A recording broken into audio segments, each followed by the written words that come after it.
Allora, stiamo in diretta, pido disculpa y espero que se hayan solucionado los problemas técnicos. Ya nuestro público ya ahora nos dirán. No sé qué ha pasado realmente, no suele pasar, no debería pasar, así que mil disculpas. No sé si Silvia, Giovanni, scusami, sì, se ci danno l'ok, se ci sì, danno l'ok, direi di ripetere di nuovo por anche supuesto, il casello, todo, ok? todo, por supuesto. Però in questo caso chiedo al console di rientrare di nuovo nel collegamento.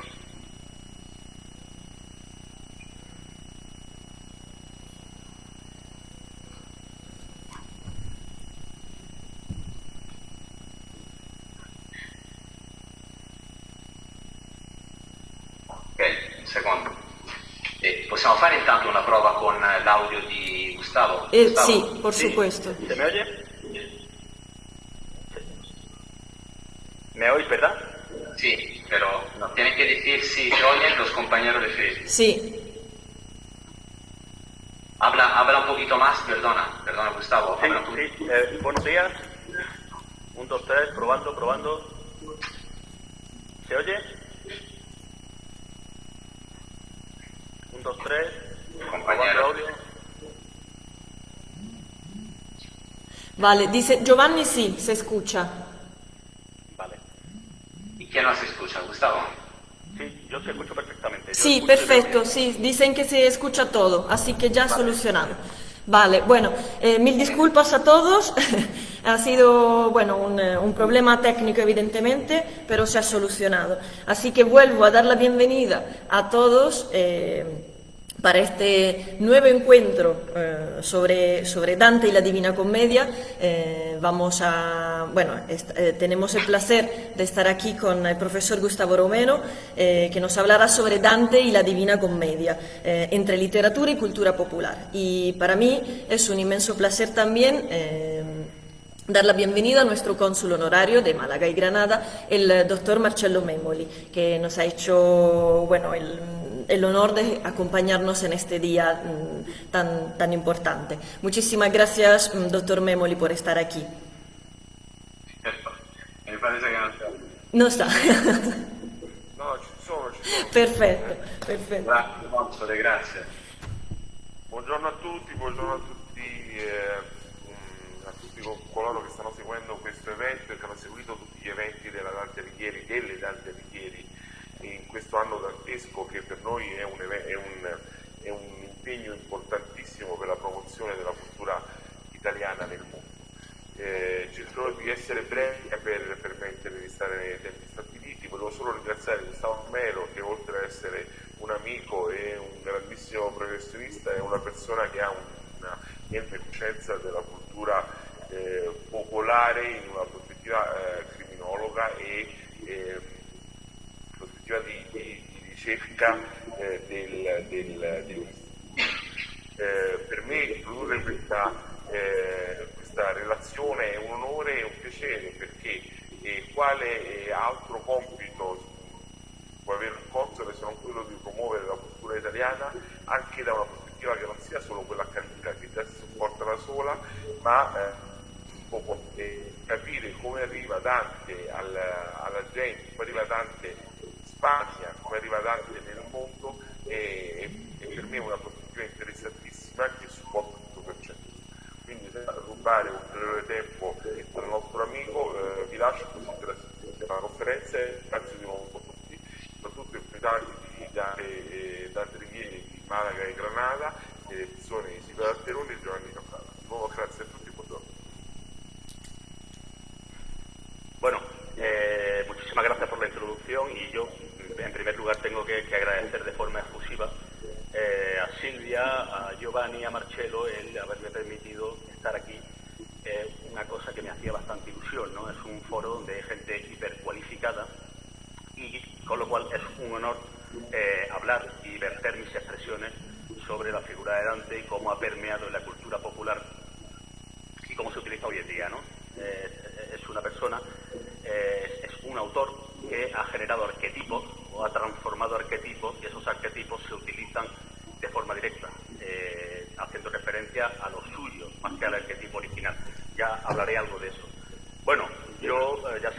comentado, yo soy en esta materia, yo soy autodidacta, yo soy simplemente un lector de Dante, entre otros. A mí los autores italianos me gustan, Dino Buzzati, Indro Montanelli, Umberto Eco, por supuesto, Máximo Polidoro, y como no podía ser menos, pues uno de los personajes más célebres de la Edad Media, ¿no? Como es Dante Alighieri. Bueno, yo como se ha dicho en la presentación, como ha dicho Marcelo, soy informático de formación, licenciado en criminología, soy profesor de materias técnicas de seguridad, de ciberseguridad, hago cursos de reciclaje en empresas privadas y también soy funcionario de la administración pública. Y en este sentido, como decía, yo soy autodidacta. Yo comencé desde muy pequeñito leyendo una edición, recuerdo todavía, de Ediciones Nauta, una edición de lujo, la típica edición que se compra con fines ornamentales para estar en el salón de domicilio, pero yo lo utilizaba. Yo tenía un padre que era una persona muy culta, era políglota, era gran viajero y nos inculcó la importancia de la lectura y del conocimiento. Nos inculcó valores contra el etnocentrismo y era una persona muy tolerante, ¿no? Por lo cual yo empecé con esa edición, era de 1968 de Barcelona y estaba traducida por Francisco José de Alcántara con ilustraciones de William Blake. Las ilustraciones llaman mucho la atención, por lo cual ahí empecé a interesarme por el tema de Dante. Posteriormente, ahora hay muy buen material. En Internet se pueden encontrar conferencias muy buenas, hay ediciones muy cuidadas, muy comentadas, la última de Acantilado, del profesor Nicó, que está muy bien porque facilita mucho la comprensión del autor, ¿no? Bueno, yo voy a comenzar trazando, ya entiendo que todos sabemos ya la biografía de Dante y conocemos su obra, pero por si hubiese algún neófito que nos escuchase y para refrescar un poquito, pues voy a dedicar muy pocos minutos a hablar del personaje de forma biográfica y a comentar su obra menor, ¿no? Voy a emplear, como digo, muy poco tiempo, también básicamente para enmarcar al personaje, para contextualizarlo, para situar lo que voy a decir después, ¿no? Bueno, nace, como sabemos, en 1265, muere en 1321, es hijo de Alighiero II y Gabriela. Es una persona que tiene difícil de definir, es poeta, cierto, pero también intelectual, político, filólogo, también se le ha querido hacer hereje, ocultista, con lo cual admite muchísimas definiciones, no es una persona poliédrica. Era de familia burguesa decadente cuando nació, es verdad que su tatarabuelo, Cachahuida, era una persona de influencia, y Dante siempre se preocupó de que su estirpe, de hacer que proveniera su estirpe de los primeros romanos que fundaron Florencia, ¿no? Pero lo cierto es que cuando él nació, su familia pues ya estaba en decadencia, ¿no? El padre pudo ser prestamista y pudo no gozar de muy buena fama, y Dante militó entre los güelfos. Había dos facciones enfrentadas en aquella época, un conflicto que venía de atrás entre gibelinos que apoyaban al emperador y los güelfos, que eran más proclives al poder papal. En aquella época en Italia se organizaban las ciudades como una especie de polis, comuni, gobiernos municipales, y la Toscana estaba dividida en feudos. Unos, como Siena, apoyaban a los gibelinos, Florencia apoyaba a los güelfos, y era una época políticamente convulsa, ¿no? Con suerte variable para ambos bandos, ¿no? 1248, por ejemplo, los güelfos, los jefes, los cabecillas güelfos son expulsados, regresan al año siguiente apoyados por el pueblo, y tras una paulatina pérdida de fuerza, posteriormente, en 1258, son expulsados los gibelinos. Se produce la batalla de Montapezzi, antes de que naciese Dante, en 1260, vencen los gibelinos y hay un pequeño periodo gibelino que finaliza en 1266, ¿no? Con la batalla de Benevento, muriendo Manfredo y dando por finiquitada la escuela poética siciliana con la muerte de este, ¿no? Bueno, con lo cual los güelfos vuelven a controlar Florencia, pero hay una división interna entre güelfos blancos y güelfos negros. Dante sería blanco, Dante tenía cierta suspicacia hacia el poder papal, hacia la intromisión del Papa en la política florentina. Los güelfos negros estaban más de acuerdo con el Papa, Dante y sus güelfos blancos menos, tenían aspectos también de gibelinos, con lo cual siguen las tiranteces políticas, ¿no?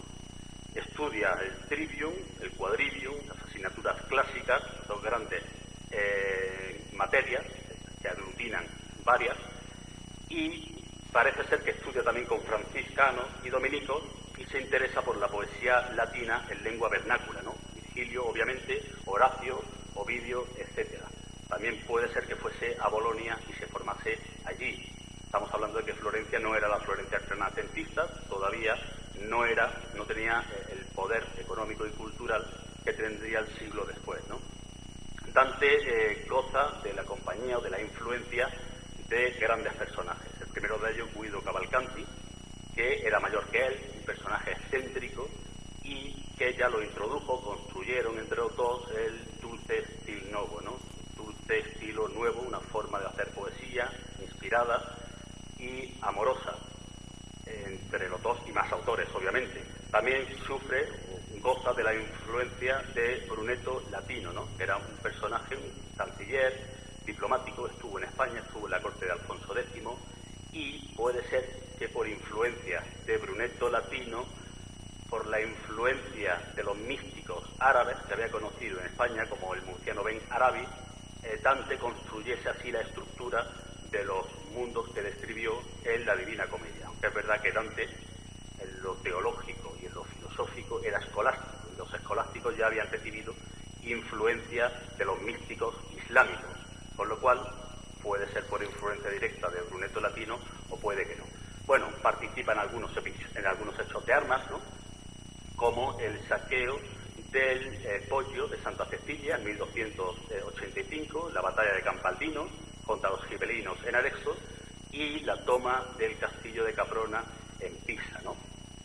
Que empieza en política, se mete en política de lleno antes del año 1300, es miembro del Consejo del Capitán del Pueblo y del Consejo del Ciento, y bajo este cargo, ejerciendo estos cargos, pues tiene que involucrarse en el exilio de algunos güelfos, tanto blancos como negros, ¿no? Porque había habido un problema con un delegado papal y tienen que castigar, pues, a ver, quizá de forma injusta a los güelfos blancos, pero para hacer algo simétrico y equitativo, pues exilian tanto a güelfos, una serie de güelfos blancos y de güelfos negros, ¿no? Con lo cual ya se ve involucrado en política de lleno con todos los enemigos que eso genera, se ve enfrentado al papado, a su gran enemigo Bonifacio VIII, pues porque le afea las injerencias que tiene el papado en la política de Florencia, y finalmente, fruto de todo esto, él mismo es exiliado en 1301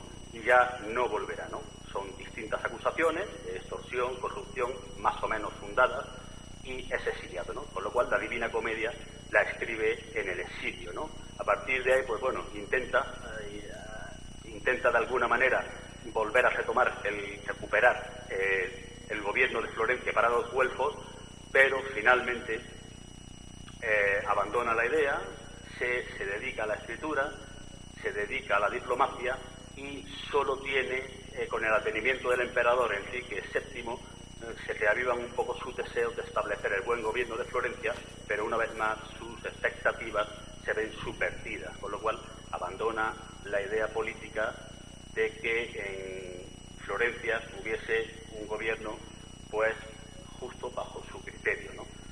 Bueno, se le ofrece la posibilidad de volver, pero las condiciones, pagando una multa en el 1315, la señoría de Florencia le ofrece volver, pero realmente nunca llega a volver, ¿no? Incluso se le llega a condenar a muerte, ¿no? En Florencia y a incautar todos sus bienes. Bien, muere en Rávena en 1321 y sus restos reposan en la iglesia de San Francisco. La obra es variada, es verdad que la comedia es la más famosa con diferencia, pero tenemos otras obras como La Vida Nueva y otras obras que sorprendentemente también se ven reflejadas en el cine.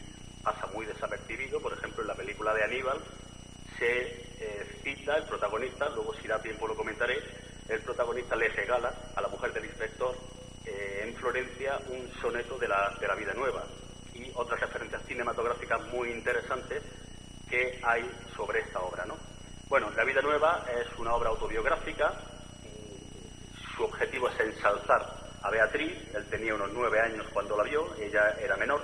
Describe el fallecimiento de la propia Beatriz y desarrolla esa exaltación amorosa extrema, ¿no? Es llevado a tal extremo la exaltación de su amada que los signos anunciadores de la muerte de Beatriz son semejantes a los que anticipan la muerte de Cristo. Beatriz es un 9, un milagro, y la raíz de 9 es 3, que es la admirable Trinidad. Se puede considerar una obra ya anunciadora o anticipadora de la Divina Comedia, ¿no?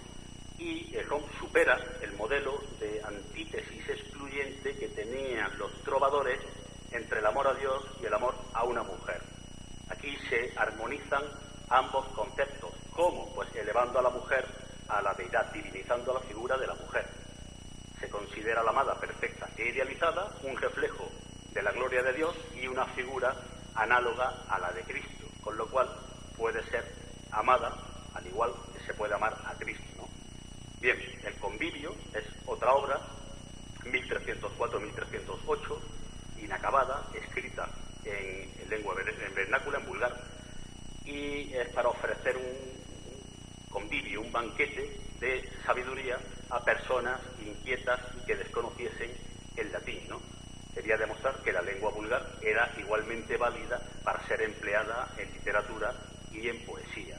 Luego tenemos otra obra inacabada, escrita también en lengua vulgar, y es sobre la elocuencia de la lengua vulgar, de Vulgari Eloquentia. Bien, es un tratado que defiende el uso del vulgar también en la literatura, ¿no? Habla sobre lengua primaria, lengua secundaria, sobre dialectos, cuestiones filológicas, idiomáticas, etcétera.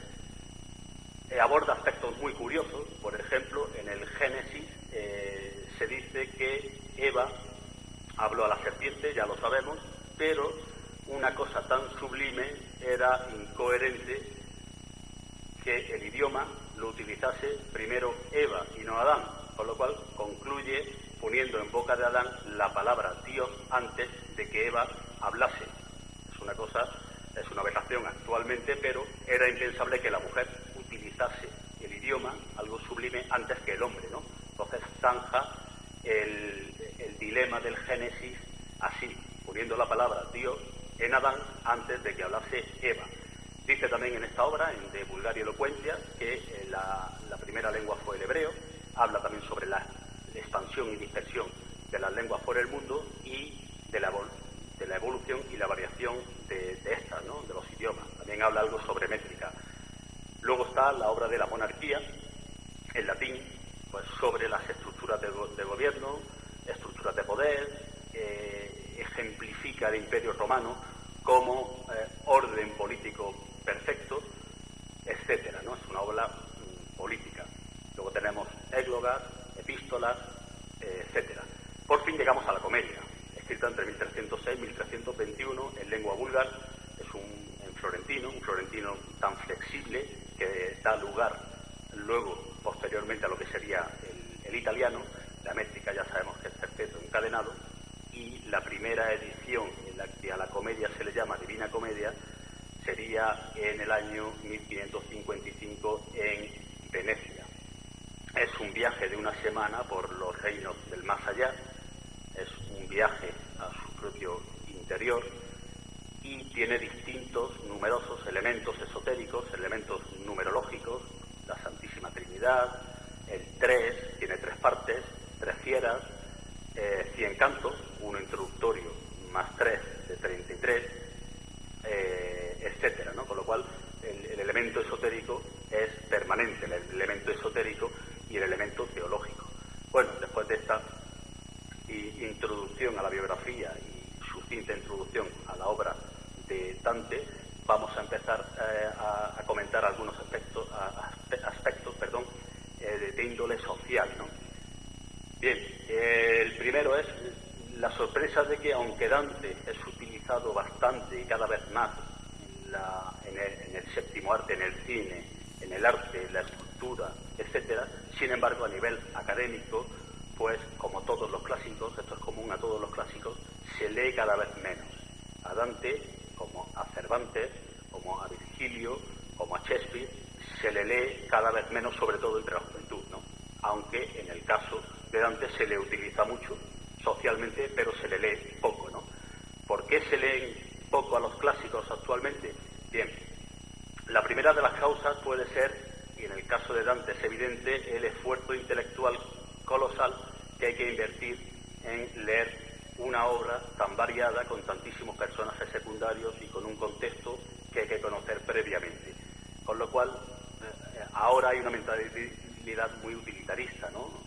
Vamos a lo inmediato, al titular, al tweet, al WhatsApp. Hay asignaturas incluso universitarias que se solventan con una serie de PowerPoint, apareciendo apenas texto, con lo cual necesita un esfuerzo que ahora estamos menos dispuestos a invertir que antes. Dante también, otra de las causas puede ser que se queda fuera del paradigma, del modelo social que se está patrocinando, que se está imponiendo. Recordemos que es un autor medieval, es un autor escolástico, ¿no? Ahora estamos en una época de creciente laicismo, donde se están ocultando, por ejemplo, símbolos religiosos de lugares públicos, con lo cual, al menos en ámbitos oficiales, no es probable que se incentive la lectura de este tipo de autores, ¿no? Hay una falta de motivación a hacerlo en las aulas. Los planes oficiales de educación, ya sabéis que están extirpando las humanidades de sus programas. Yo recuerdo, yo la última vez que estudié en literatura de forma oficial fue en segundo de BUP. Me acuerdo todavía del libro porque lo conservo y lo consulto. Era un libro de Fernando Lázaro Carreter, de Ediciones Anaya, y el nivel de exigencia era altísimo. Dábamos pues desde la glosa, Mester de Clerecía, etcétera, hasta la generación del 27 en un solo curso, ¿no? En latín también alcanzábamos un nivel bastante bueno, ¿no? Quiero decir que las humanidades han perdido bastante potencial, ¿no? Y esto obviamente influye a los clásicos, ¿no? Y luego está el hecho del revisionismo histórico y moral, ¿no? La adecuación política. Hay se quiere reescribir el pasado para adaptarlo a los cánones morales y estéticos del presente, ¿no? Y eso obviamente distorsiona cualquier obra. Lo estamos viendo, se están tumbando estatuas de Cristóbal Colón, por ejemplo. Hace muy poquito, la noticia se supo este verano, pero fue en el 2019, en Canadá, una serie de escuelas católicas quemaron casi 5.000 ejemplares de cómics de Tintín y de Asterix y Obelix, pues por prejuicios raciales, para intentar reparar, para intentar solucionar pasado del presente, ¿no? Esto se enclava en un contexto muy determinado. Habían aparecido en la Canadá colonial, las escuelas católicas habían cogido indígenas, los habían separado de sus padres, y habían aparecido una serie de fosas comunes con personas, ¿no? Con personas indígenas. Entonces, en un esfuerzo de reparar eso, de solucionar aquella afrenta, pues se quiso hacer este acto simbólico de quemar cómics, pues donde, obviamente sin atender al contexto en el que fueron escritos, pues donde se vejase a los indígenas, ¿no? Bien, las obras de Mark Twain en Estados Unidos llevan muchísimo tiempo siendo revisadas para extirpar de ellas la palabra nigger, ¿no? Y para que no sean tan racistas como eran cuando fueron escritos. Con lo cual, prácticamente toda la cultura está sufriendo este proceso revisionista. Y esto no es ajeno a la Divina Comedia, porque en 2021, este año, ha aparecido en Holanda una traducción llamada The Hell, una traducción del infierno, de una editorial que se llama Blossom Books, y que hace los clásicos, es verdad que los hace más accesibles para los jóvenes, pero en este caso han dado una vuelta de tuerca y han quitado a Mahoma de la Divina Comedia. Ha sido eliminado para no herir sus susceptibilidades, ¿no? Es una cosa un poco absurda que desvirtúa la obra. Además, con el agravante de que nadie se quejó, no hubo ninguna comunidad musulmana que se quejase, con lo cual es una autocensura que lo único que hace es lastrar la herencia cultural que tenemos, que con todas sus faltas, estamos hablando, repito, de un escolástico, de una persona medieval. Su mentalidad no había sido filtrada por el tamiz de la Ilustración. No podemos pedirle que tenga nuestra mentalidad, pero tampoco podemos negarlo. Obviamente tendremos que coger las cosas buenas y desechar las malas. Y cosas buenas, Dante, en el ámbito moral, aporta mucho. Por ejemplo, su condena de la corrupción y de las malas prácticas, ¿no?, entre otras. Bien, he intentado hacer mi punto de opinión sobre el por qué no se lee. Y ahora voy a decir el por qué tenemos que leerlo. Tenemos que leerlo porque es un clásico, es un autor que ha afirmado nuestra civilización, constituye los cementos de nuestra civilización, aporta valores, ya he dicho con matices, pero es una persona que aporta los valores, un autor junto con otros, que aporta los valores que nosotros tenemos ahora pues como valores fundamentales: honestidad, amor, sentencia contra el fraude, condena la envidia, el egoísmo, con lo cual la gran mayoría de los valores que aporta son positivos hoy en día. Bien, ya hemos dicho que junto con los clásicos se lee poco pero se utiliza mucho. ¿Por qué se utiliza tanto Dante? Bajo mi punto de vista, obviamente este aniversario pues ha avivado ciertos rescoldos, ha impulsado su figura de forma muy positiva, porque está muy presente Dante, ahora a nivel social, en museos, en la Biblioteca Nacional, luego comentaré si me da tiempo. Y Dante se utiliza porque es un gran descriptor, tiene una fuerza descriptiva impresionante. El simple hecho de evocar a Dante ya nos está evocando un marco místico, un marco misterioso, un marco de pecado, y eso hace que facilite el generar muchos contextos. Por ejemplo, la película, que también hablaré luego, la película Seven, es una película que inauguró una forma de hacer thriller, pues simplemente haciendo alusión al purgatorio de Dante, pues ya crea esa atmósfera de misterio, de crimen que el director pretende, ¿no? Está omnipresente la figura de Dante en la película de Seven. De hecho, Seven hace alusión a los 7 pecados capitales. Bueno, luego hablaré de esto si tengo tiempo, ¿no? Dante tiene el talento de describir, como decía antes, arquetipos humanos con tal claridad y con tal potencia que la propia descripción de los arquetipos de Dante son arquetipos en sí mismos. Por ejemplo, si hablamos del infierno, un concepto atávico que representa el mal, si hablamos del infierno, posiblemente nos venga a la mente Dante, porque él ha vuelto a crear el arquetipo del infierno a su manera, de una manera muy potente y muy descriptiva. Si hablamos de los pecados capitales o del purgatorio, seguramente pensemos en lo que describió Dante, con lo cual ha generado arquetipos. Los arquetipos son siempre utilizados, y en el cine especialmente, y en el arte pues también. Con lo cual estos son los motivos por los que yo pienso que Dante está en boga, y lo ha estado durante mucho tiempo y seguirá estándolo. También puede ser una anécdota, una cosa muy curiosa. En 1992, en Estados Unidos, Baltasar Gracián, el autor jesuita del siglo XVII, pues ocupó su oráculo manual y arte de prudencia, ocupó la lista de los más vendidos durante 18 semanas, una lista que hacía el diario Washington Post. Es muy curioso que un autor del siglo XVII ocupe en 1992 la lista de los más vendidos en un país anglosajón. ¿Por qué? Pues porque su temática coincidió con una corriente o con una temática en auge en ese país, en esa época: la motivación, la autoayuda, píldoras de sabiduría, con lo cual es lo que hace Gracián en su oráculo manual, ¿no? Da pequeños escolios, pequeños consejos cortos, muy potentes, casi conceptistas, para usarlos de forma diaria. Con lo cual, también muchas veces una temática antigua, pues un autor pues coincide con temáticas actuales, que es lo que está pasando ahora. La crónica negra está ahora muy de moda, y para contextualizar o describir crónica negra, pues Dante es un autor perfecto, ¿no? Por las características de su comedia. Bueno, vamos a seguir esa digresión del por qué, bajo mi punto de vista, no se leen los clásicos, por qué Dante sigue estando tan presente a nivel artístico, a nivel social, a nivel cultural, vamos a seguir con la comedia.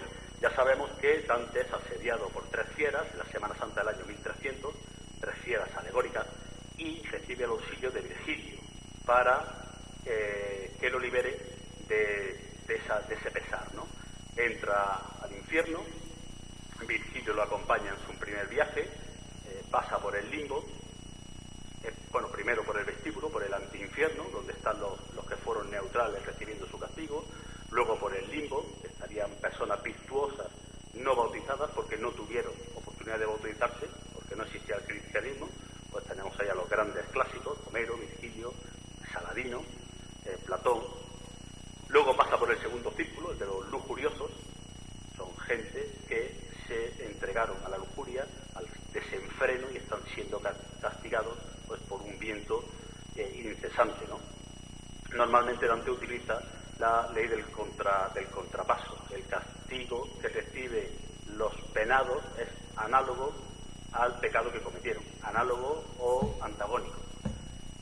En el tercer círculo estarían los golosos, ¿no? En el cuarto, los avaros y los pródigos.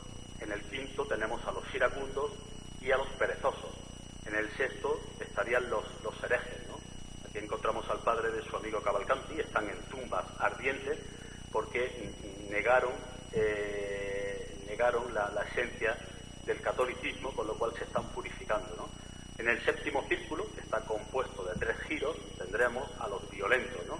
Contra el prójimo, contra sí mismo y contra Dios y la naturaleza. Aquí, volviendo al tema de antes de la adecuación política, aquí tendríamos a los sodomitas, ¿no? Como cumpliendo un castigo de violencia contra la naturaleza. En el octavo círculo, que se compone de 10 valles o secciones, estarían los fraudulentos, y por último, en el noveno círculo, también compuesto por 4 zonas, estarían los traidores, considerado el pecado más grave, ¿no? Vamos evolucionando de pecados de menor calado a pecados de mayor gravedad, y el pecado máximo secundante sería la traición. Al final de esas 4 zonas estaría en un lago congelado que se llama Copito, estaría el demonio llamado Tite, engullendo a Casio, a Bruto y a Judas Iscariote, a los traidores clásicos, ¿no? Bien, el demonio, a mí me interesa mucho la figura de Satanás, de Dite. El demonio en Dante es un demonio medieval, ¿no? Es un demonio que tiene 3 pares de alas de murciélago, es una representación grotesca, monstruosa, en verdad no inspira tanto miedo como ahora. Lo que pasa es que luego las posteriores representaciones, sobre todo de William Blake, de Gustave Doré y de los románticos, pues hicieron que tanto los demonios que habitan el infierno como el propio demonio fuesen tan horribles y despertasen tanto temor. En verdad no eran de esa forma, incluso eran procaces, eran mal hablados, pero podían llegar a despertar cierta simpatía, no ese miedo atávico. La figura del demonio de Dante emerge directamente de la figura que se tenía del demonio en la Edad Media, ¿no? El concepto de Satanás, ya sabemos que es un ente que encarna el mal atávico, ha acompañado siempre al hombre. El concepto que tenemos actualmente de dualidad entre el bien y el mal es un concepto persa, que ya viene de los persas, ¿no? En la Edad Media, Satanás había evolucionado desde un adversario en la corte de Dios hasta una figura archienemiga del hombre. Asediaba al hombre, lo tentaba, y no sabemos si administra los castigos del infierno o él mismo está condenado en el infierno. Eso se discutía también de forma teológica, ¿no? Bien, se habló mucho sobre su aspecto, el aspecto físico que tendría Satanás. Algunos asumían que era inmaterial y por lo tanto no se podía representar pictóricamente, otros no. De hecho, no hay representaciones pictóricas del diablo hasta el siglo VI. A partir del siglo IX ya aparece de forma frecuente. Ya sabemos que las primeras representaciones pictóricas del cristianismo son del siglo II, precisamente en la capital de Italia, las catacumbas, pero no se representa al demonio. Hay una indefinición del concepto. Como he dicho, no se sabe exactamente su función, si es una persona que está castigada, se sabe que es un ángel rebelde, un ángel caído, pero no se sabe si está castigado en el infierno o es el que administra el infierno. En la Divina Comedia da la impresión de que sufre los tormentos del infierno en sus propias carnes, porque no se le ve gozoso de estar semienterrado en un lago congelado, ¿no? Bueno, siguiendo con la figura de Satanás, en la Edad Media, en muchos elementos del paganismo, cuando el cristianismo se extiende, hay muchos elementos del paganismo, como dioses paganos, los sátiros, que son satanizados, pues, para que la gente los identifique con la antigua religión y abrace el cristianismo. El diablo se ha utilizado mucho, hace poco que se desterró de los púlpitos, ya se utiliza menos, pero se ha utilizado mucho para inspirar miedo y que la gente abrazase el catolicismo. Eso obviamente se hacía con más intensidad antes. Hay muchos dioses paganos que pasaron a ser demonios. El dios Pan, la imagen del macho cabrío, sobre todo de los aquelarres de brujas y de la imagen del demonio que tenemos todos en la cabeza, proviene del dios Pan, que era un sátiro, un dios griego, que tenía aspecto de cabra, con cola, con una flauta, con cuernos, con barba, era mal hablado, era travieso, tenía el don de la profecía y era una persona sexualmente muy activo, ¿no? Jerónimo de Estridón, en el siglo XV, dice que todos los dioses paganos son demonios. De ahí procede el aspecto físico que nosotros atribuimos ahora mismo al demonio. También hay una parábola, Mateo 25, que dice que el juicio final será como un pastor que separa cabras y corderos. A las cabras las echará al infierno y a los corderos los bendecirá. Por ahí también puede ir el aspecto cabrío del demonio, el aspecto de animal. Bien, curiosamente, donde está enterrado Dante, es la que se considera la primera representación del demonio en el siglo VI. Hay un cuadro, hay dos ángeles flanqueando a Jesucristo, uno está con corderos y el otro está con cabras. Esta representación de la parábola de Mateo se encontró en un fresco en Rávena en el siglo VI y se tiene, aunque dudosa, se tiene como la primera representación del demonio de forma pictórica, ¿no?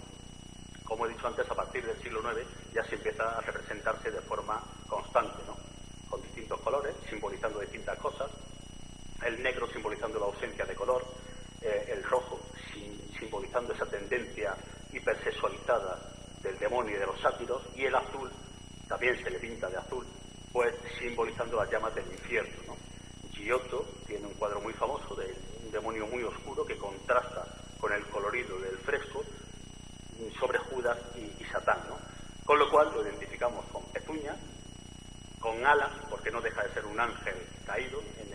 En la comedia está con 3 pares de alas de murciélago, desnudo, representando su procacidad, es muy peludo para potenciar su aspecto bestial, como en la Divina Comedia, y también tiene un pelo flameante, ¿no? Es el pelo que tenían los miembros de las tribus bárbaras, ¿no? Y que inspiraba el temor.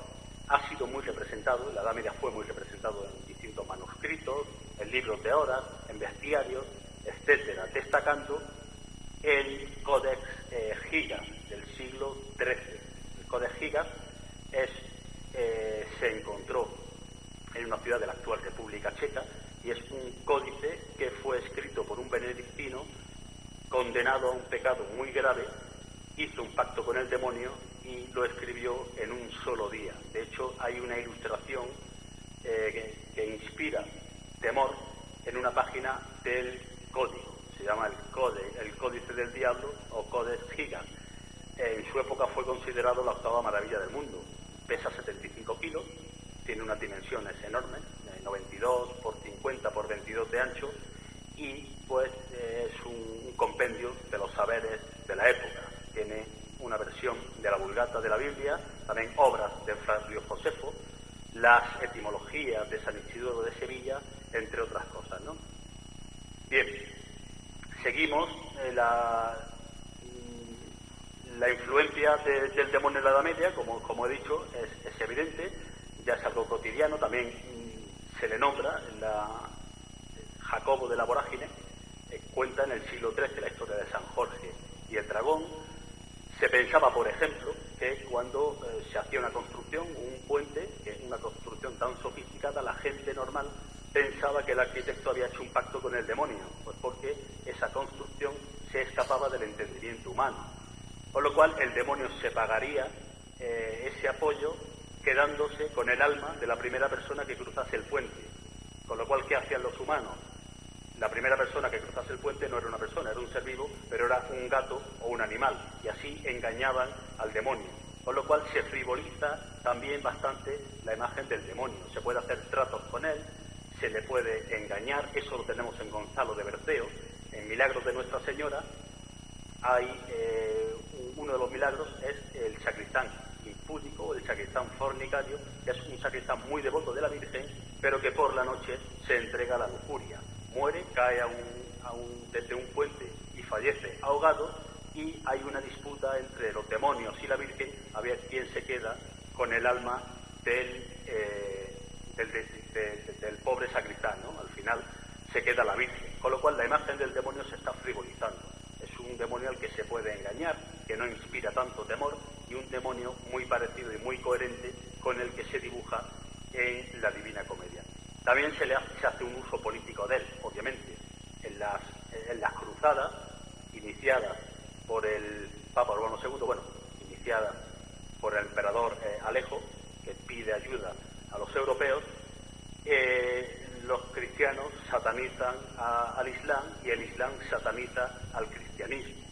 En los templarios, cuando la orden de los caballeros templarios que brindaba auxilio a los peregrinos en Tierra Santa, cuando el Papa Clemente V y el rey de Francia, Felipe IV, deciden acabar con ella, ¿qué hacen? Pues decir que rinden culto a Baphomet, a un demonio, con lo cual encuentran esa justificación para acabar con la orden de los templarios. Con los cátaros pasa lo mismo, ¿no? Los cátaros eran ascéticos que veían que el mal estaba representado en lo material y el bien en lo inmaterial. Se les identifica con el demonio y son exterminados. Con lo cual hay un uso político evidente del demonio que también utiliza Dante en su Divina Comedia.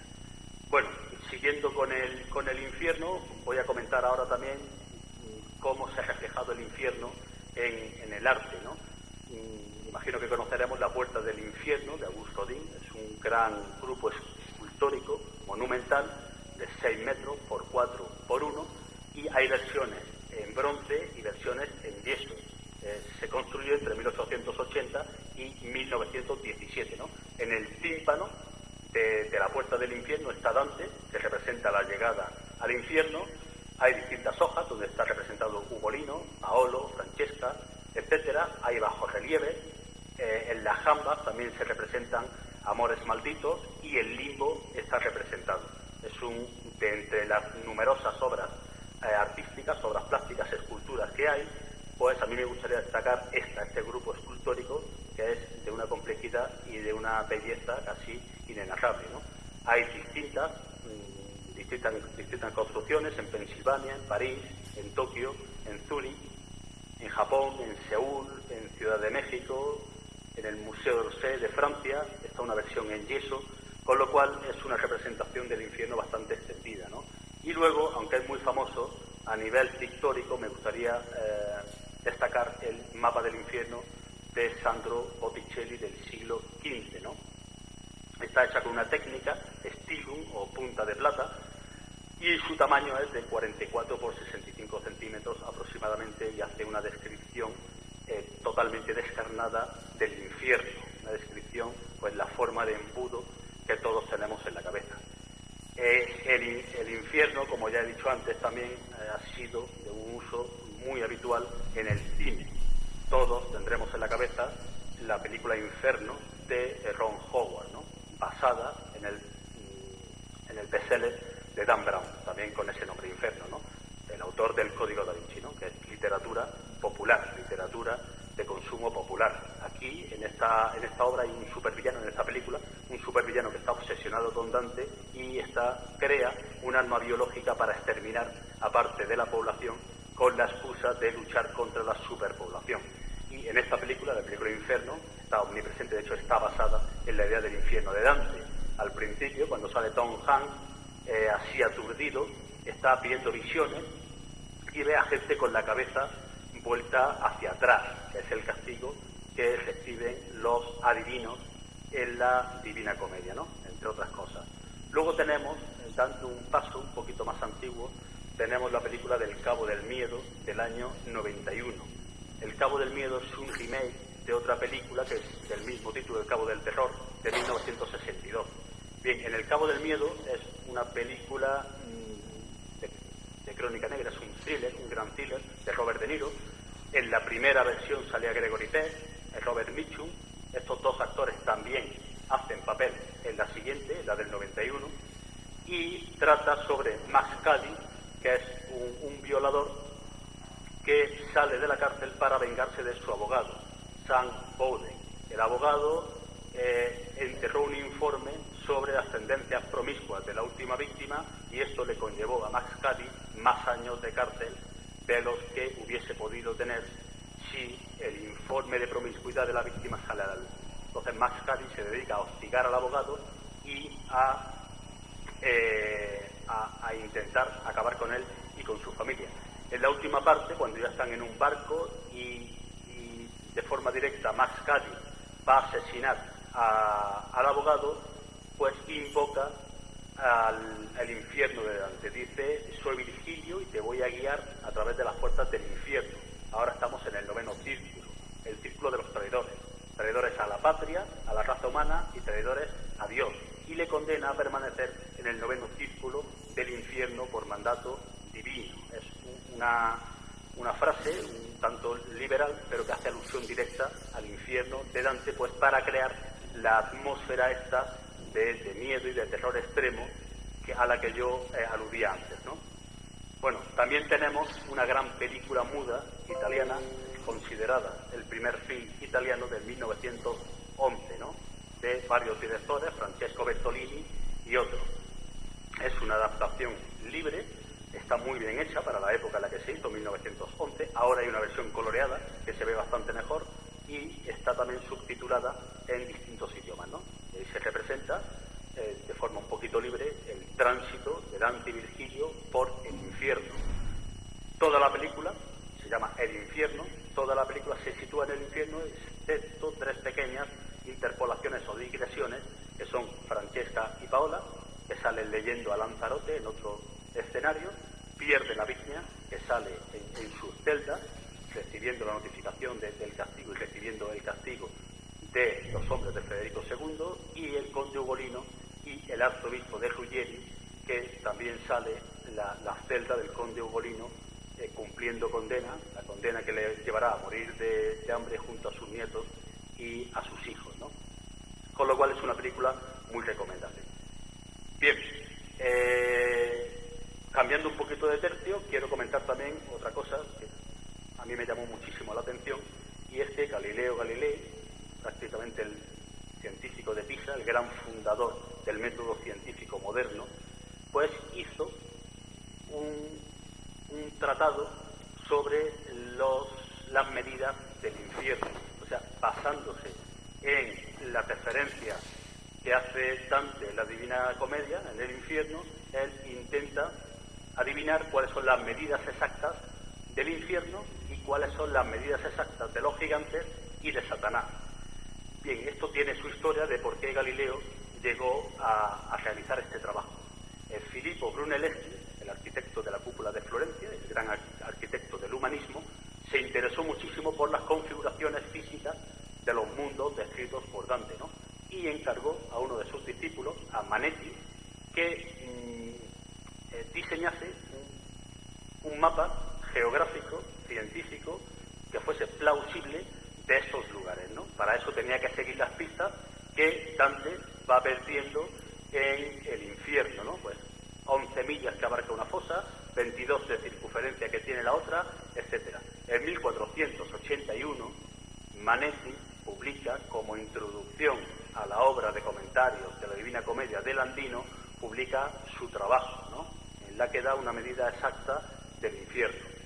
Pero años más tarde Alejandro Belutello hace otro trabajo contradiciendo los postulados o las conclusiones de Manetti, ¿no? Hace una disputa y dice que las formas geográficas, o sea, que las dimensiones geográficas son otras. El caso es que para dilucidar, para arbitrar entre estos dos autores, la Academia de Florencia le pide al joven Galileo, en 1587, este ya era una gran promesa, tenía 23 años, le pide que resuelva el dilema y que vea quién tenía la razón, Manetti o Pelutello. Con lo cual, Galileo se pone a trabajar en el tema. Y como cosa curiosa, las medidas, muchas veces la edición que yo tengo de este libro, habla de brazos, habla de codos, habla de millas, no tiene notas, no precisa qué tipo de millas es, si es árabe, si es latina, si es romana, una cosa muy importante, una cosa que también traería de cabeza a Cristóbal Colón años después. Con lo cual, hacerse una idea de las conclusiones de Galileo, pues es difícil. Lo que sí es muy curioso es que hace, en base a un texto de la Divina Comedia, en la que Dante describe a un gigante, dice: su cara me parecía alargada y grande como la piña de San Pedro de Roma, y según esa proporción eran todos los huesos. Obviamente se sabía lo que medía la piña de San Pedro de Roma, que es una piña expuesta en los museos vaticanos, que se encontró en el siglo I, procede del siglo I, se encontró y se expone en los museos vaticanos. Sabiendo lo que medía esa piña, pues infirió lo que medía un gigante. Si nos atenemos a los cánones de los artistas de la época, como Durero, pues una proporción normal tendría que ser 8 veces la altura de la cabeza. Como la piña eran las dimensiones de la cabeza, lo multiplicó por 8 y concluyó que un gigante debería de medir 25 metros. Eso, un gigante. Viendo las proporciones de los brazos del demonio, un brazo multiplicado por 3 es la altura del cuerpo entero, con lo cual concluyó Galileo que el demonio del Copisto debería de medir 1200 metros, con lo cual es un trabajo muy interesante sobre la medida física del infierno. Bien, vamos ahora. ¿Se oye, no? Sí, perfectamente. Pasamos ahora al purgatorio. Ya hemos hablado el mayor peso, quizás representativo, pictórico, que cae sobre el infierno, pero el purgatorio también tiene bastante predicamento, ¿no? Porque estamos hablando de los 7 pecados capitales, que aunque es un concepto católico y anterior, pues Dante lo retoma y, como he dicho antes, crea el arquetipo o el paradigma de pecados capitales. El purgatorio, una vez escapan escalando prácticamente o mediante una puerta escondida detrás de Vite, Virgilio y Dante escapan del infierno y van al purgatorio, que es una isla, una montaña en una isla. Los lleva un barquero angelical. El purgatorio consta de un antepurgatorio, 3 sellanos, donde están los príncipes negligentes, los muertos de muerte violenta y los excomulgados, y a partir de ahí hay una cornisa por cada pecado capital. Esta vez empieza desde los pecados más graves, la soberbia, hasta los menos graves, ¿no? Que estarían al final, y como colofón, coronando la cima, estaría el paraíso terrenal. Con lo cual tenemos en la cornisa 1 a los soberbios, en la cornisa 2 a los envidiosos, a los iracundos en la 3, a los perezosos en la 4, a los avaros y pródigos en la 5, a los golosos en la 6 y a los lujuriosos en la 7, pues con distintos castigos atendiendo a la ley del contrapaso. Los soberbios pues portarán pesadas piedras que no les permitirán levantar la vista, los envidiosos tienen los ojos cosidos, mientras escuchan loas sobre la generosidad, etcétera. El purgatorio pivota en torno a los 7 pecados capitales. Los 7 pecados capitales es un concepto anterior, como he dicho, definido por el catolicismo. Representa comportamientos humanos que no que sean pecados graves en sí mismos, sino que deben evitarse para que no nos lleven a cometer un pecado. Y por eso se llaman capitales, porque de ellos fluyen todos los demás, ¿no? En el siglo IV, una Z, Evagrio, pues nombra los pecados capitales y establece 8. Posteriormente, en el siglo VI, estos 8 se reducirán a 7, porque quitarán la cobardía como pecado capital, ¿no? A modo de curiosidad, también hay un autor, Prudencio, que escribe un tratado, Sucomaquia, de alegorías de vicios y virtudes, que establece 7 virtudes opuestas a los 7 pecados capitales: la humildad, la paciencia, la templanza, la caridad, la generosidad, la diligencia y la castidad.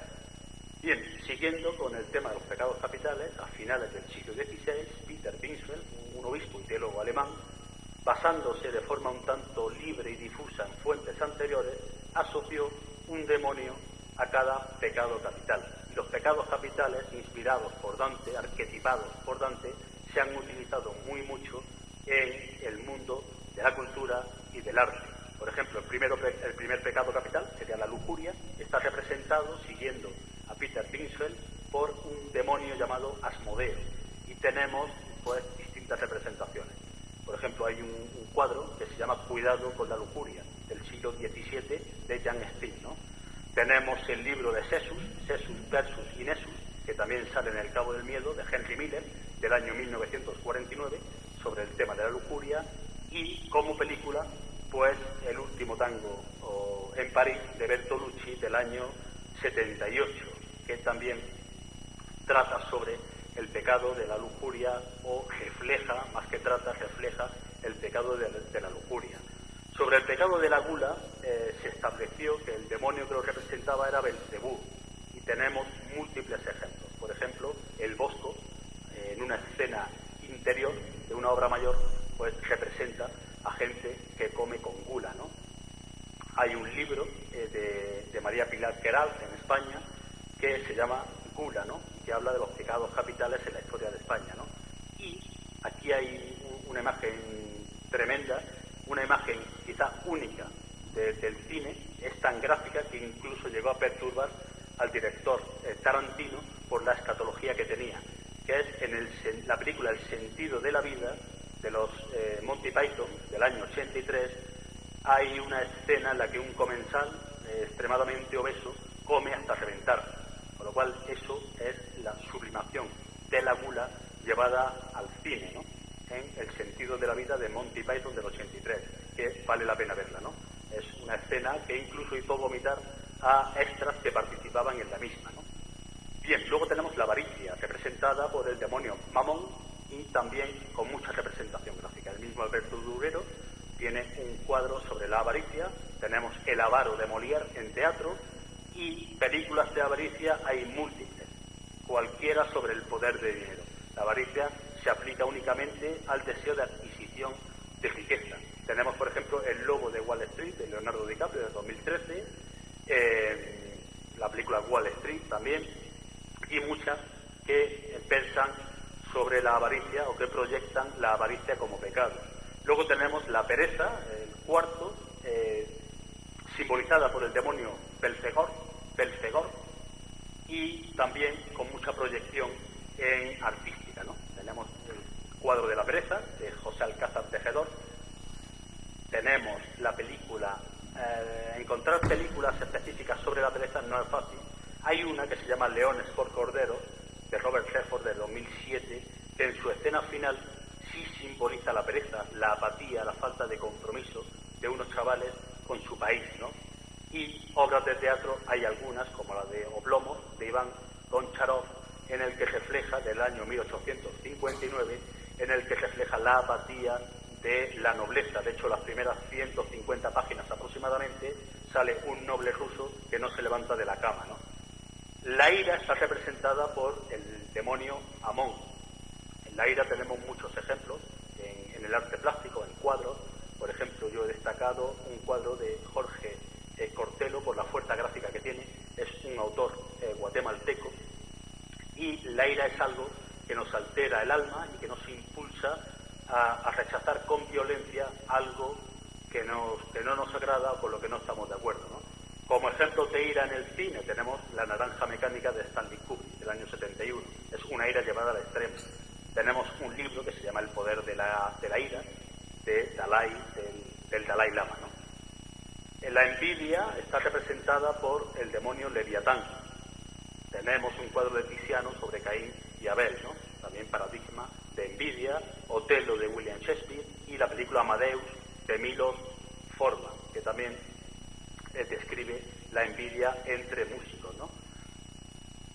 sería la soberbia. Soberbia está representada por el mismo Lucifer y también hay múltiples ejemplos. Por ejemplo, otra obra de Tiziano, Vanitas con su espejo, de 1515, en la obra Orgullo y Prejuicio, de Jane Austen, también de 1813, y como ejemplo también de soberbia en el cine, pues a mí me ha gustado rescatar la película El último rey de Escocia, del 2006, de Kevin MacDonald. Habla sobre un inclemente dictador ugandés llamado Idi Amin, que llevó la soberbia a tal extremo o al límite de proclamarse el último rey de Escocia, señor de los cielos, de todos los peces que habitan los mares, etcétera, ¿no? Bien, y como colofón al purgatorio, pues he comentado ya antes, también de forma sucinta, la película Seven. La película Seven es una película extremadamente admirada por la crítica y que pivota en torno a Dante y al purgatorio. Seven, el nombre procede de los 7 pecados capitales. Imagino que todos lo habremos visto. Tiene un plantel también de lujo: Brad Pitt, Morgan Freeman, Gwyneth Paltrow, Kevin Spacey, etcétera, y son 2 detectives que están investigando una serie de crímenes, y el factor común de esos crímenes son gente que ha caído en alguno de los pecados capitales, ¿no? El detective Somerset, al que interpreta Morgan Freeman, y el detective Mills, interpretado por Brad Pitt. Se puede considerar uno de los mejores thrillers de la historia del cine. Ya digo que es de inspiración directa del purgatorio de Dante, y es una película que inauguró un género, una forma muy escatológica de hacer thriller. Las referencias gráficas también son, por ejemplo, el detective Somerset está en una biblioteca pública investigando sobre los casos y se le ve fotocopiando escenas del purgatorio y del infierno de Dante, ¿no? También se habla de John Milton, ¿no? Largo y escabroso es el camino de que del infierno conduce a la luz. Hablan de viajes, de purificación del alma, pues de todo lo que habla también Dante, ¿no? Por lo cual la película es de 1995, muy conocida, y vale la pena en este contexto pues volver a verla con detenimiento, ¿no? Y por último, el último de los mundos del más allá sería, como sabemos, el paraíso. Sigue la misma estructura que los otros mundos, distintos cielos, ¿no? El primer cielo, el de la luna, el segundo de Mercurio, el del Sol, el de Marte, el de Júpiter, el de Saturno. Hay estrellas fijas, y en el cielo 9 está el primer móvil, ¿no? Luego estaría, culminándolo todo, el Empirio, que es la morada de Dios, pues donde Dante recibe inspiración y conocimiento sobre la trascendencia y sobre el sentido de la vida, ¿no? Dante, una vez que se ha purificado en el purgatorio, pues accede al paraíso y recorre todo el paraíso hasta llegar al Empirio, donde es guiado por el propio San Bernardo y ya conoce o goza de la iluminación suprema, ¿no?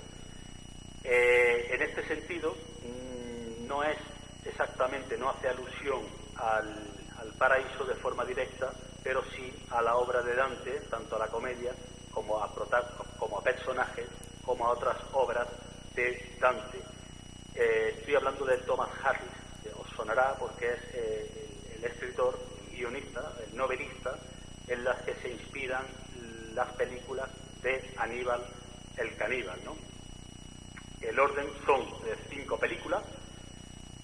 La que tiene hay algunas, como la del Dragón Rojo, pero bueno, serían más grabados de William Blake, pero la que tiene más influencia directa de Dante sería la del 2001, Aníbal, de Ridley Scott, interpretado como siempre Aníbal por Anthony Hopkins, y La policía del FBI por Julian Moore. Parte de esta película se desarrolla en Florencia, con muchísimas alusiones visuales a la Florencia renacentista, ¿no? El argumento, pues, es el mismo, ¿no? Un asesino en serie, superdotado, psiquiatra con dotes para la música, para los idiomas y para la literatura, que asesina y devora a sus víctimas, ¿no? En esta ocasión se ha escapado y se ha refugiado, pasa desapercibido en Florencia, adquiere un dominio sorprendente del italiano y cuando se le encuentra en Florencia está trabajando en la biblioteca Caponi. En la biblioteca Caponi le dejan administrar los fondos documentales mientras se delibera sobre quién va a ser el bibliotecario oficial. Todo indica que Aníbal ha eliminado al bibliotecario anterior para ocupar su puesto. Bien, en esta película hay un momento en el que Aníbal le regala un manuscrito del primer soneto de Dante, de la Vida Nueva, a la mujer del detective que está investigando el caso. También se habla de Pierre de la Vigne, ¿no? de Guido Cavalcanti. Cuando se está debatiendo sobre quién va a ser el sucesor del bibliotecario, hay uno de los miembros de la Junta de la Biblioteca Caponi que dice, lo que pasa es que no se percibe porque es una imagen secundaria, de fondo, que dice que Aníbal, al no ser italiano, aunque domina el italiano, posiblemente no iba a ser capaz de distinguir una anotación o un manuscrito de Guido Cavalcanti. Con lo cual, aquí se habla tanto de otras obras como de la propia Divina Comedia, ¿no? Y en el ambiente pues está constantemente la Florencia renacentista con alusiones a la Florencia de Dante. También se habla de Pierre de la Vigne, ¿no? Que está en el séptimo círculo, y Aníbal, cuando defiende su titularidad sobre la biblioteca Caponi, pues da una pequeña charla, pone algunas de las diapositivas y en una de ellas sale Pierre de la Vigne no formando parte de un árbol, porque Pierre de la Vigne está condenado en el séptimo círculo, los que han pecado contra la naturaleza, porque se suicidó y está transformado en árbol. Aníbal el caníbal lo muestra como colgando de un árbol, no siendo él mismo un árbol. Lo hace pues para establecer una analogía más evidente con Judas, porque le interesa al argumento de la película. Bien, con lo cual tenemos en esta película, que también es un clásico, es un paradigma de thriller, tenemos claras referencias a los arquetipos y a los protagonistas de la Divina Comedia de Dante. En otro ámbito también tenemos influencia de Dante en autores más clásicos, ¿no? Por ejemplo, el poeta inglés Geoffrey Chaucer, del siglo XIV y siglo XV, tiene dos libros, entre otros, obviamente, La Casa de la Fama y El Parlamento de las Aves, con una inspiración directa en Dante, ¿no? En el primero son más de 2000 versos y hace un viaje a lomos de un águila dorada, ¿no? Pues extrayendo esa idea directamente de Dante. En El Parlamento de las Aves también, ¿no? Hay una autora, también Christine de Pizan, que es nacida en Venecia, muerta en Francia, que tiene un libro que se llama El Camino del Largo Estudio y versa sobre, de forma alegórica, sobre la búsqueda del conocimiento siguiendo la guía del estudio, en una clara analogía con la Divina Comedia. En España también tenemos grandes imitadores de Dante, como Micer Francisco Imperial, un genovés afincado en Sevilla, que crea una escuela dantesca española con bellísimas imitaciones. Dentro de este movimiento en España, el Marqués de Santillana es quizá el más conocido, es un apasionado lector de Dante y se inspira en él a la hora de componer, por ejemplo, El infierno de los enamorados. También tendremos a Juan de Mena, Diego de Burgos, Juan Padilla, etc. Borges, en el siglo XV fueron las primeras traducciones de Dante al castellano. Borges, autor argentino, también estuvo muy influenciado y fue un estudioso de la obra de Dante. Hay una conferencia suya muy interesante en YouTube.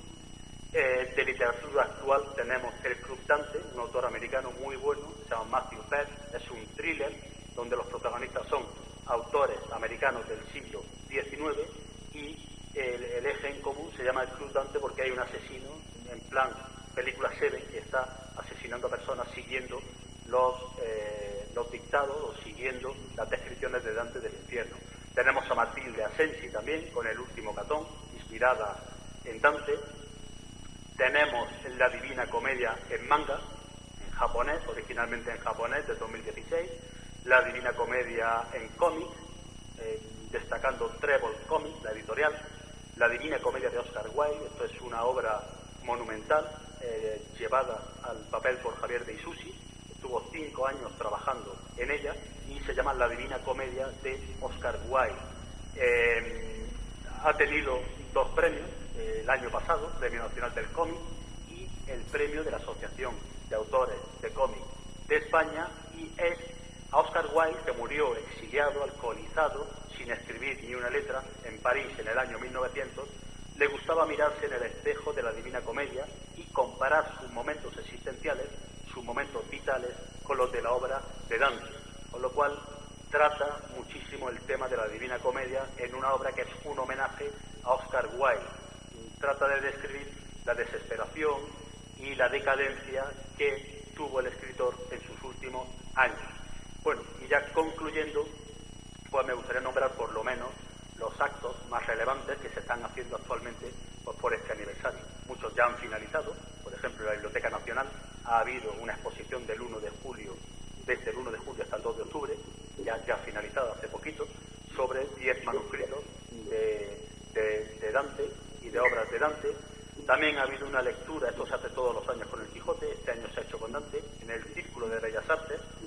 Ha habido una lectura continuada de Dante, y no todos los actos han acabado. De hecho, hay uno que empieza ahora, es una exposición de la Fundación Gala Salvador Dalí. Salvador Dalí hizo bastantes dibujos sobre la Divina Comedia y sobre la obra de Dante, y el 19 de octubre en el Museo Dalí de Figueras, pues en colaboración con el Instituto Italiano de Cultura de Barcelona, pues todas esas obras de Dalí estarán en exposición.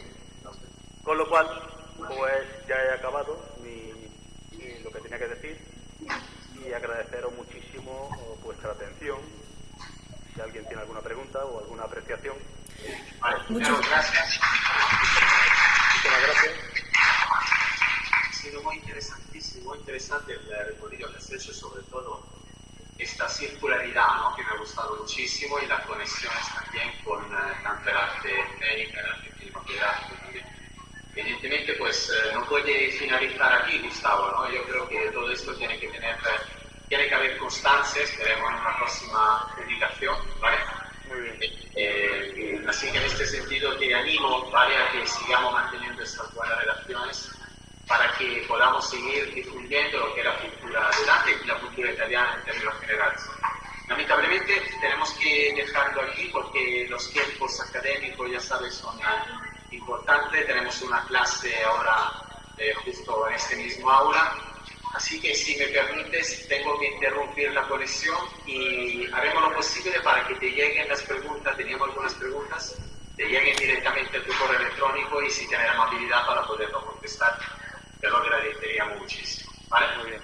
Pues sí, muchísimas gracias por invitarme, por hacer posible que yo participe en esta jornada, y muchísimas gracias por escucharme. Quedo a vuestra entera disposición. Cualquiera que necesite algo de mí, pues Giovanni tiene mi correo electrónico, Silvia también. Estoy a vuestra entera disposición para lo que os haga falta. Muchísimas gracias, Gustavo. Ha sido un placer enorme. Hasta luego. Hasta luego.